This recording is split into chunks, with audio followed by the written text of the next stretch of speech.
Out here in Design District right now. Out here looking like somebody auntie.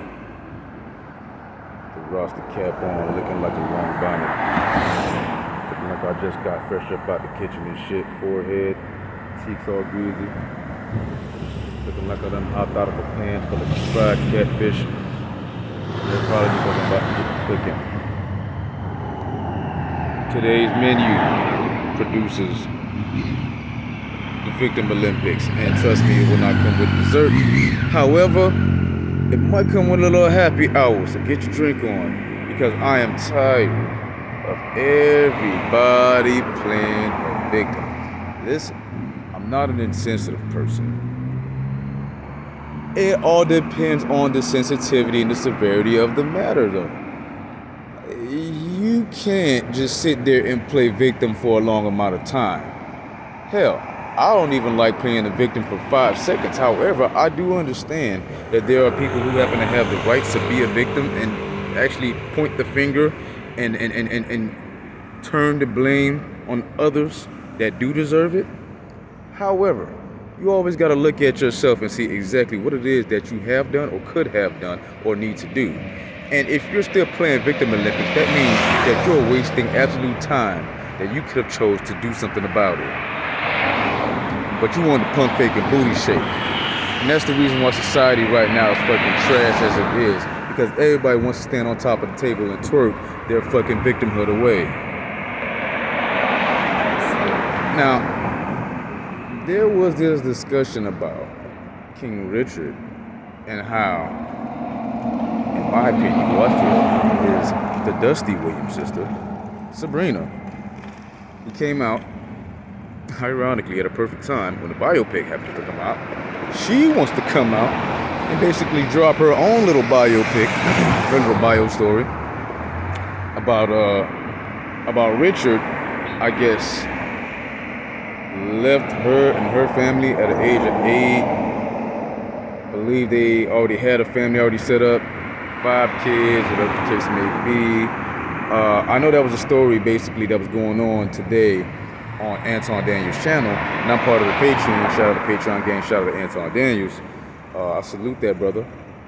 Again, I agree with Anton Daniels at least 99.999% of the time. This is the 0.1% where I had to disagree with him on a particular part, because the 99% I do agree with them on is the fact that, especially being an advocate for black fathers, I feel that, it's your due diligence to go ahead and make sure that you provide for the child who did not ask to be here. That is your part. That is your job. And I do not excuse nor condone any actions of a grown-ass man of any color to sit there and basically abandon their child at any point and just leave their child just, fatherless, no structure. However, here's where the Victim Olympics is going to be shut down, not due to a variant, but due to bullshit. In fact, I feel like the case of bullshit is an ongoing pandemic that has been surviving for the last century. And there's no vaccination for it, so yes.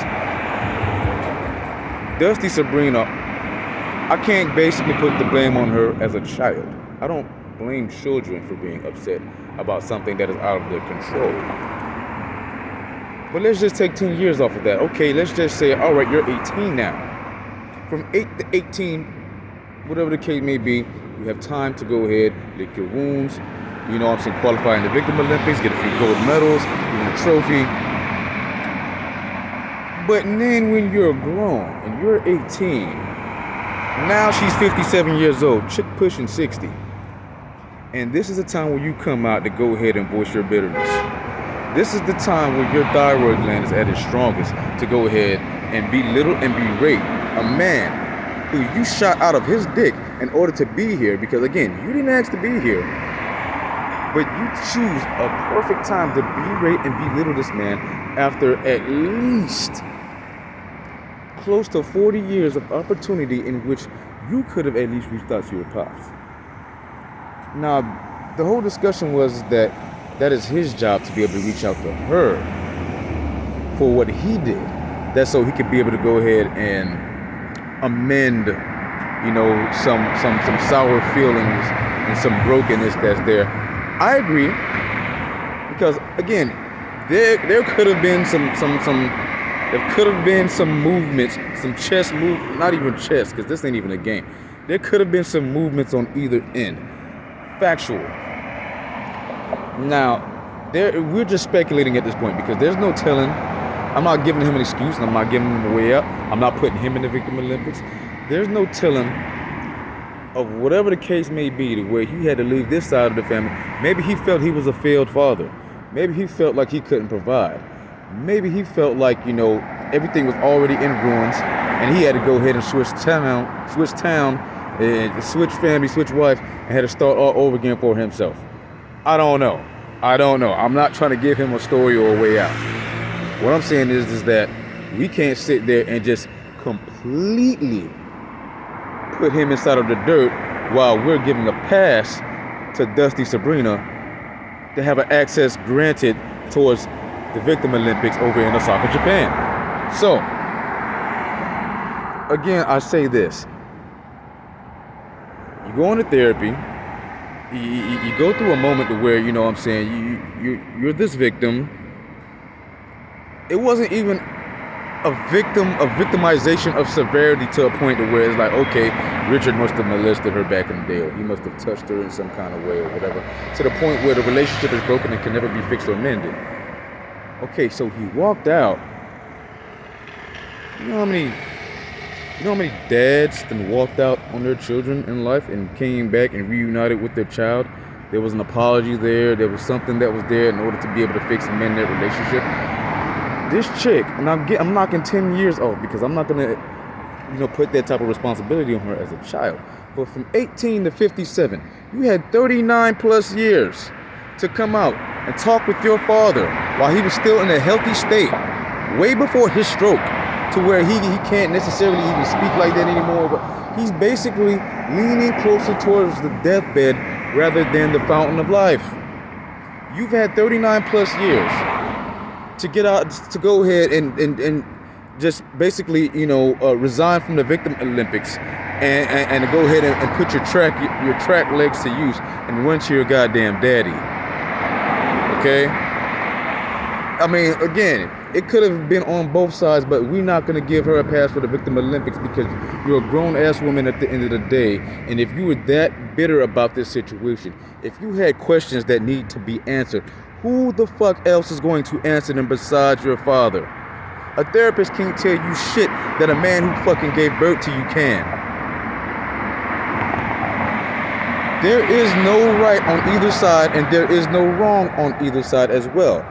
Well, there's a lot of wrong on both sides. Let me clarify that. But there's no right on either side, because just as much as he could have had went and came to you, maybe being too busy coaching two of the best tennis players in the entire galaxy, in Venus and Serena, maybe he was a little bit busy. Maybe he was just kind of, trying to redeem himself from being a dusty father. However, you were still a grown-ass woman that actually had a chance to even reach out to your sisters. Not saying that you should build a relationship with them or anything like that, but you had a chance to reach out to them to get to your dad. I bid you adieu.